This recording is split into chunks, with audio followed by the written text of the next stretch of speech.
Hello friends, this is Srikanth Singh. Welcome you at my YouTube channel Improve English. My dear friends, as you know, I am going to start a very good session of English grammar. In my previous video, you have seen that I have taught there subject and subjects part. In this video, I am going to discuss what is predicate and how many parts of the predicate and the definition of each and every parts. So without delay, let's start today's video. Predicate.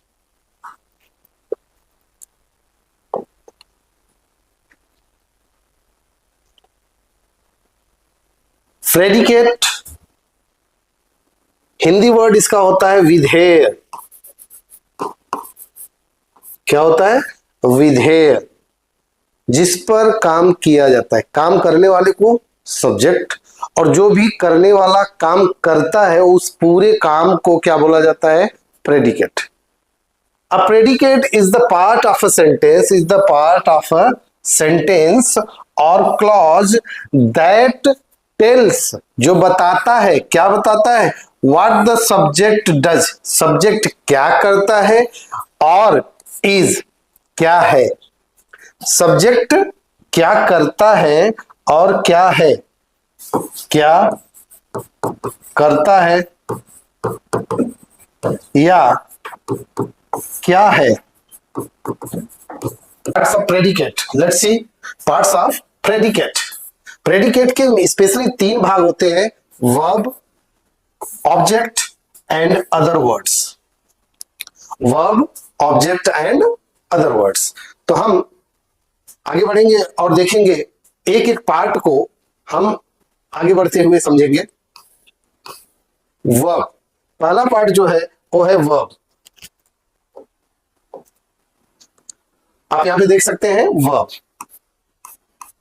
बहुत ही important topic है. मैं एकदम आराम से आहिस्ते आहिस्ते धीरे धीरे पढ़ाऊंगा ताकि आप इस चीज को पूरी तरह से समझ पाए. मेरे वीडियो को लीव करना यानी आप गलती करोगे. ये बेसिक चीज जो देखने में बहुत ही बेसिक लगती है, जो कई बार बच्चे विद्यार्थियों के मन में होता है कि उन्हें तो आता है, ये तो पता है, बट रियली में दे डोंट नो. सो आगे बढ़ते हैं, डिफिनीशन की बात करते हैं. A verb is a word. एक वर्ब क्या है? एक वर्ड है.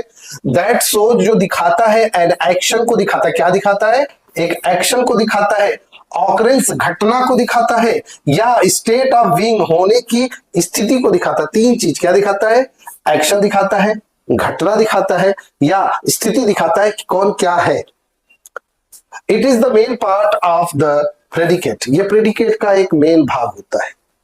Function of a verb. एक वर्ब कौन कौन से फंक्शन करता है उस पर चर्चा कर लेते हैं. एक्शन वर्ब और स्टेटिव वर्ब्स, ये दो फंक्शन होते हैं. यानी कि वो एक्शन करता है या किसी की स्थिति दिखाता है, उसे क्या बोलते हैं? ये बोला जाता है. तो an action verb expresses N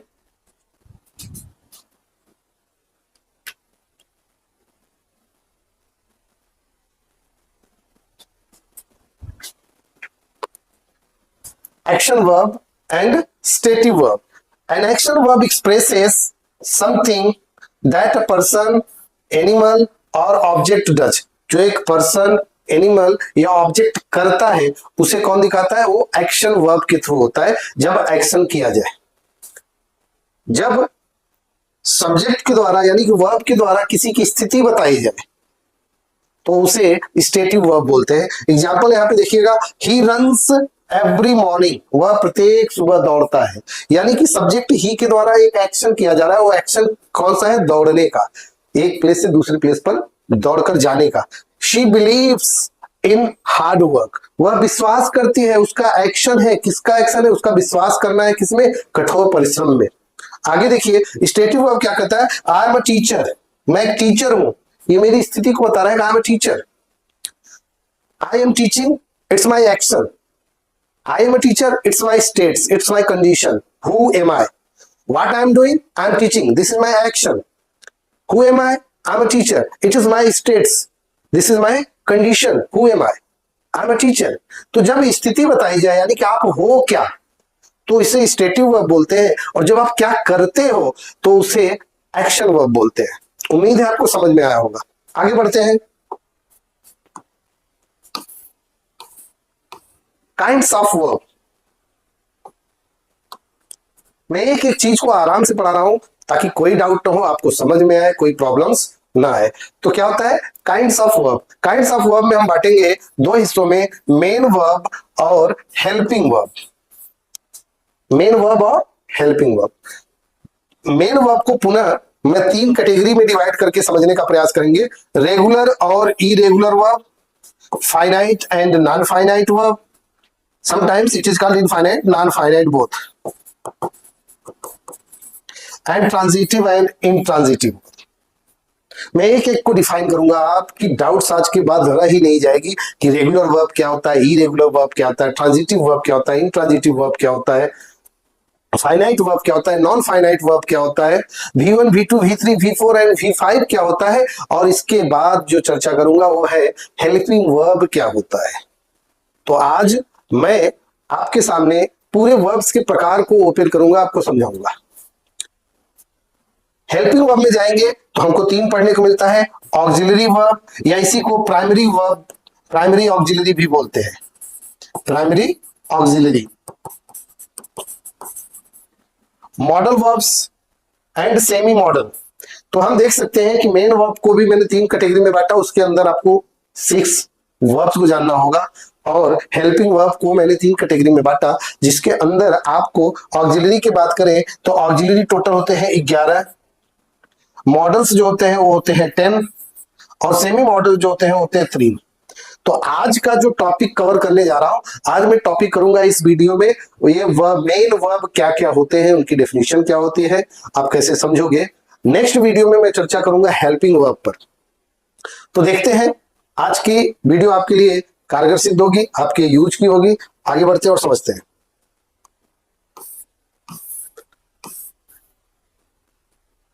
okay, regular and irregular verb, आप यहां पे देख सकते हैं regular verb and irregular verb. Regular verb is a verb that forms its past tense and past participle by adding ed and d in the end of the word. If we add ed or d to make its past tense or past participle, that time we can say this verb is a regular verb. So let's see, for example you can see here walk है, तो इसके साथ अगर हम ed लगाएंगे तो क्या बनेगा walked। मिक्स के साथ अगर ईडी लगाएंगे तो क्या बनेगा मिक्स्ड। प्ले के साथ ईडी लगाएंगे तो प्लेड। यानी कि हम यहाँ पे ऐड क्या कर रहे हैं ईडी। जब हम किसी वर्ब के अंत में ईडी या डी ऐड करके उसका पास्ट यानी कि वर्ब का सेकेंड फॉर्म और वर्ब का थर्ड फॉर्म बनाया जाए तो उसे रेगुलर वर्ब कहते हैं। कंपोज से कंपोज्ड, एक्सपोज से एक्सपोज्ड, रिवर्स से रिवर्स्ड। आप समझ सकते हैं कि जब हम किसी वर्ब के अंत में ईडी या डी लगाकर उसका सेकेंड और थर्ड फॉर्म बनाए तो उसे रेगुलर वर्ब कहा जाता है। इरेगुलर वर्ब जिसके तीनों फॉर्म अलग हो, यानी कि पहला फॉर्म भी, दूसरा फॉर्म और तीसरा तीनों अलग हो, तो उसे हम इरेगुलर वर्ब बोलते हैं।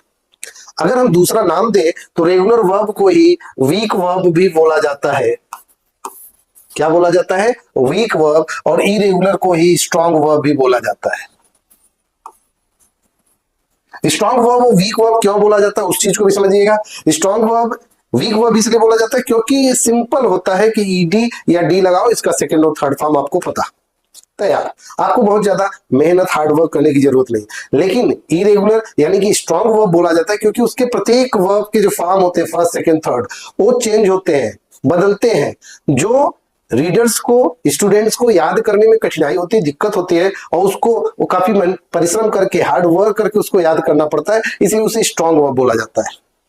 देखते हैं irregular verb does not follow the usual pattern when forming the past tense और पास्ट पार्टिसिपल। जब पास्ट टेंस या पास्ट पार्टिसिपल बनाया जाता है तो रेगुलर फॉर्मेट को यूज नहीं करते, जैसे रन रेन रन, कम केम कम, go went gone, सिंग, सैंग, संग।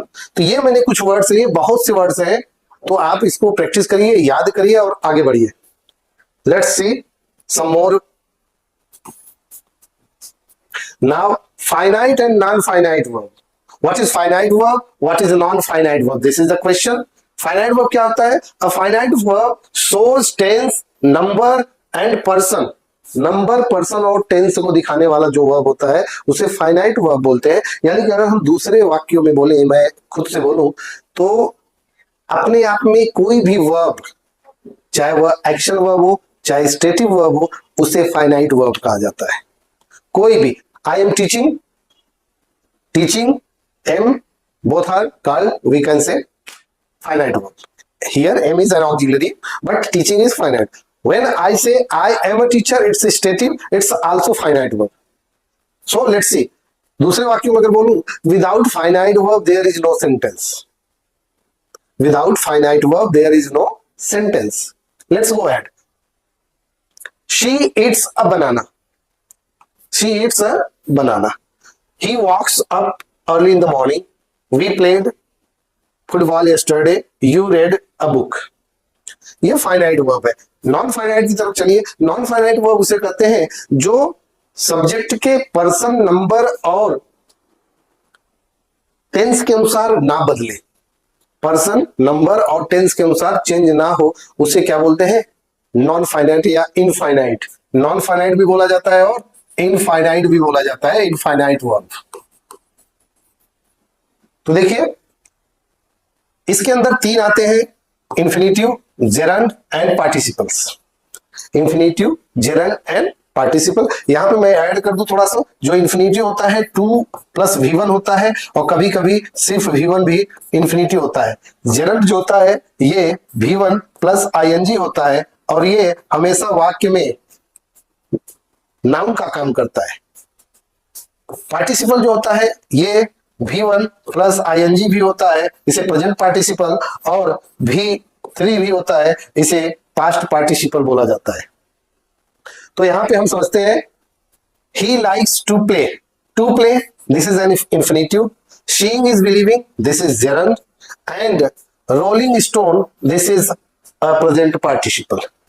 यहां पे आप देखेंगे प्ले आया लेकिन इसके पहले टू लगा, और यहां पे मेन वर्ब का काम लाइक्स कर रहा था।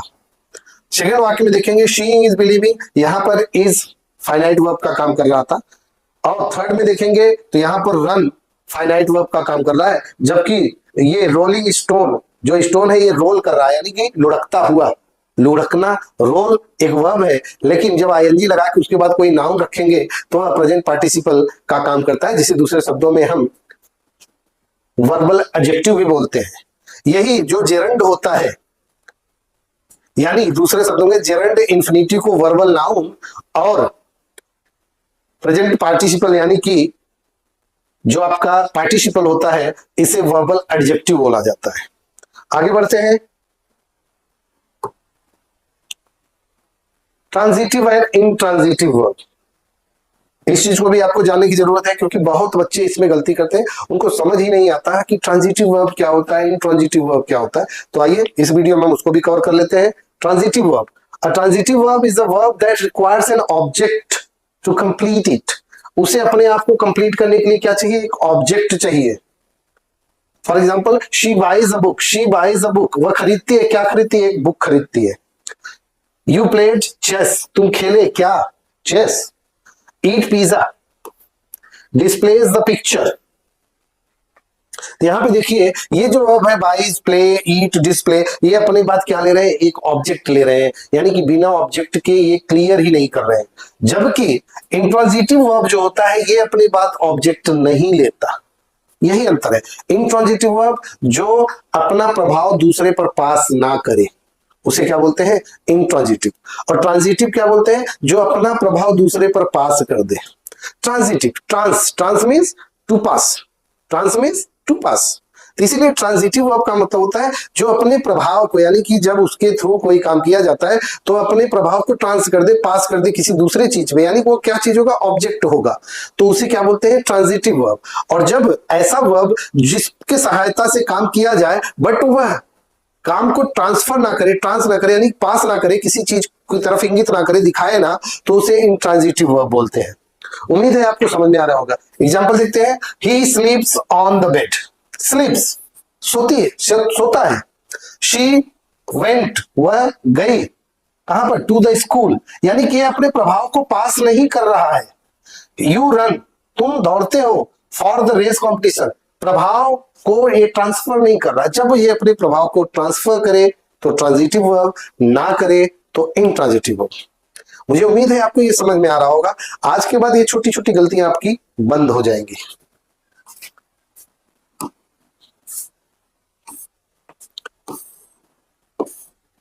अब थोड़ा सा हम इस पे भी चर्चा कर लें।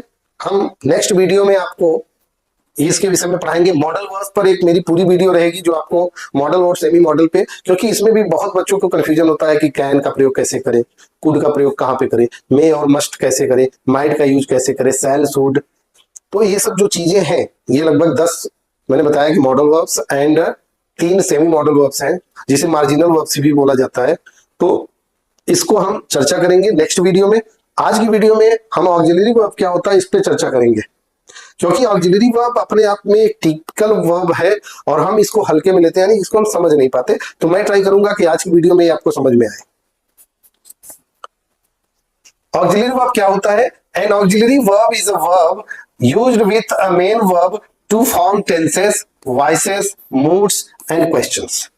ऑक्सिलरी वर्ब वैसा वर्ब होता है जो मेन वर्ब के साथ टेंस, वॉइस, मूड्स और क्वेश्चन बनाने में काम आता है, उसे ऑक्सिलरी वर्ब बोलते हैं। जैसे दे हैव कंप्लीटेड, यहां पर हैव जो होता है ऑक्सिलरी है और इसके बाद completed main verb.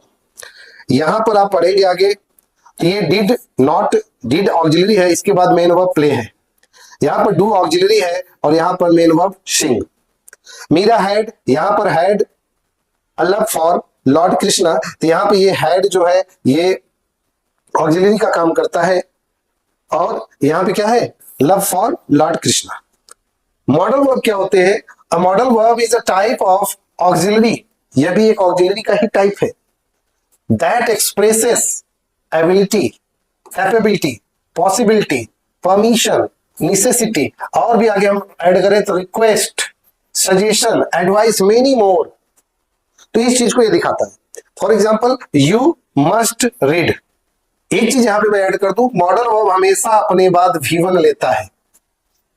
Modal verb हमेशा अपने V1 लेता है, यानी मॉडल वर्ब कहता है भाई मैं कहीं पर भी आऊंगा तो मेरे पास मेरे बाद एक मॉडल वर्ब मेन वर्ब का V1 फॉर्म होना चाहिए। सिंपल सा रूल है, ये दिमाग में रखिएगा। ये एरर करेक्शन में या जानने के लिए चीजों में बहुत जरूरी होता है कि मॉडल के बाद वर्ब का कौन सा फॉर्म। कभी कभी एरर करेक्शन होता है, वो आपके सामने जब रखा जाता है तो मॉडल के साथ V2 या V3 रख दिया जाता है, VING रख दिया जाता है।